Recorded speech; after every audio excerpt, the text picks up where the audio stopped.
back to SusanCanCreate. This is the third in the series. This is the hostess tips that I'm giving you. And it's, like I said, third in the series. And this one is on guest planning, on basically picking your date. How to pick your date. And so when you're going to pick your date, obviously that's one of the first things you decide. You decide you're going to have your party. Then you decide you're going to pick your date. When you're going to pick your date, get a few dates in mind. Try to get some, unless it's a lockdown date like a birthday or something, but even those can be shifted. Holidays, just because Christmas, most of us don't have Christmas on, if we're having a party, we don't have it on Christmas because people have commitments, and if you want the best party and the best outcome as far as attendance, move them around. And so pick a few dates that, work for in your schedule. When you're picking a date, even for, just a dinner party, just having friends over, anything else like that, the first thing you want to kind of do is check around. I used to be, I'm not that way anymore, but I used to be really bad about that. I pick a date and I don't follow the sports. I'm sorry, I don't. I don't know when certain games are on and certain this, certain that, certain that. I would pick a date and then I'd find out, a lot of people couldn't come because there was a playoff game or there was a this or there was a that. Okay, so then I started looking at that kind of stuff. I'd look at football games and I'd look at NASCAR things and I would look at the Kentucky Derby and I would look at things like that, and local big music festivals and local events, larger local events. And I would try to stay away from all of those and try to pick something around those. And so that's how I come up. I try to rule out as much as I can, as many obstacles as I possibly can. Okay. All right. So then I picked my date. And then I try to pick my theme.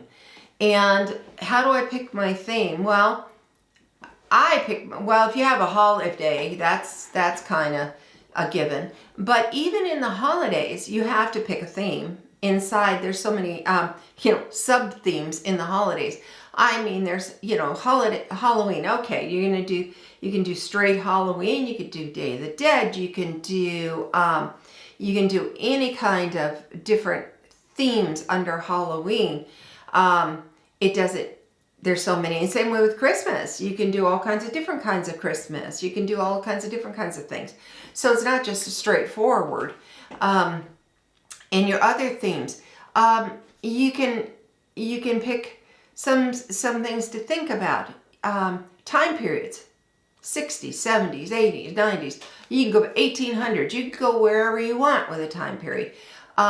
A food region. Maybe you want to do something, in Tuscany. You want to do something along those lines. A TV show, you want to do something like that. A movie based on some movie that you like. A book, a play, a celebration, of course, any kind of celebration. Maybe a country or city. Later on this year, I'm doing one based on Paris, because I love Paris. That's just me. You could do one on fantasy, what you would like, some sort of fantasy one. I think that would be, I'm working on one of those. Science fiction, romance, the futuristic, the past, anything in your past, anything in anybody, just the past. A murder mystery, any kind of mystery. You can also have no theme at all. You can just have friends over. It doesn't have to have a theme. It could just be friendship, just friends over. It doesn't have to be any themed. But once you pick it, whatever it is, then you start thinking about, am I going to make it a costume? Am I going to really get into this? Am I going to decorate for it? Am I going to ask the guests to come in themed clothing? Yeah. I usually do. A lot of times I do because they like it. They like doing that. So it adds just something different to the thing. And sometimes I'll ask them just Then you pick your time. What are you going to do? You're going to do breakfast? Are you going to do brunch? Are you going to do lunch? Are you going to do dinner? Pick your time. What are you going to do? What do you want to do? Okay, and then you work on the invitations. Make sure you include all the information in your invitations. So they know when, they know where, they know what it is, what's the theme, what are they doing, what are they expected to do? Are they expected to, a costume? Are they expected to bring a dish? All right, so again, with that invitation, let them know exactly what's expected of them. Now, I use Evites. That's just me. I use Evites because the Evites track everything. And not only do they have pretty cute ones on there, and you can make up some really cool Evites, and they're free. You can also pay for some, but I usually don't.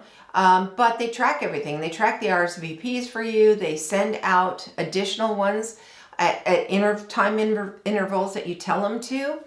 And people usually look at those kind of things.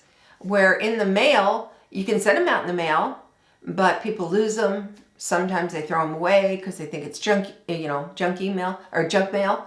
People don't even look at their mail anymore. But you do it however you want to.